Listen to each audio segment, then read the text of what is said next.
Hey Bill and Sean and Joe and Tiffany. So here's what's on my heart. So Joe's video earlier today struck me because he was contemplating this the notion of the beginnings and the ends because of his week and his and where he is at in his flow. And then Sean shared his experience of taking a side trip and the importance of a destination and understanding where we're going, which got me thinking about this idea of things being cyclical instead of linear. What inspired me by that is when I woke up this morning and I went outside to take care of the animals. The air is crisp and there was this beautiful fog of almost like a blanket covering the land. And it just reminded me that we are shifting into another season and that fall is really right around the corner.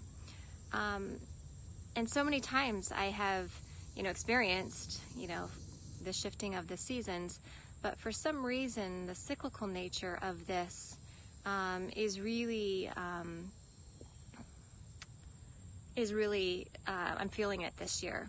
And, it makes me wonder if in our businesses, if we approached things as cycles and seasons more so than linear, would we be making different decisions? For example, with a linear mindset, there's a beginning and an end, there's a means to an end, and we think about things about just, getting something accomplished, if you will, without necessarily thinking about the implications, the repercussions of the whole, right? But seasonally and cyclically, if we understand that decisions that we make will come around and around and around and around again, does that change the way that we approach or decide or prioritize or behave? So, I don't know. It's an interesting idea, something that's been on my mind a lot, in terms of, how do we think more long-term and connected and holistic?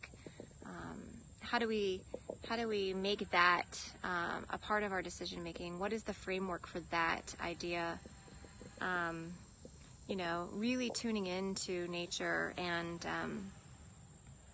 listening, if you will, looking at the blueprint that already exists, that many of us have just forgotten.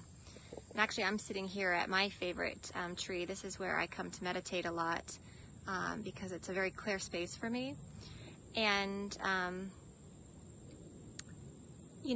I have this, it's a gift really, to be able to live in harmony with this land and to have a relationship with this land. And so I'm able to pick up those shifts and changes. So I guess my challenge or my request or my homework or whatever that is for you is, have you been outside, really outside, and not just walking from your house to your car, but, have you taken off your shoes and gotten your feet in the sand? I'm pretty sure Tiffany has.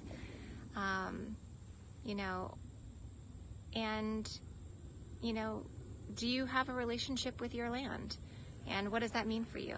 So anyway, these are just some of the thoughts on my mind, is do we change our behaviors if we were to be aware of the cyclical and seasonal nature of things? And how connected are you to the space that you keep and to the people who occupy and share that space? All right. Bye, guys.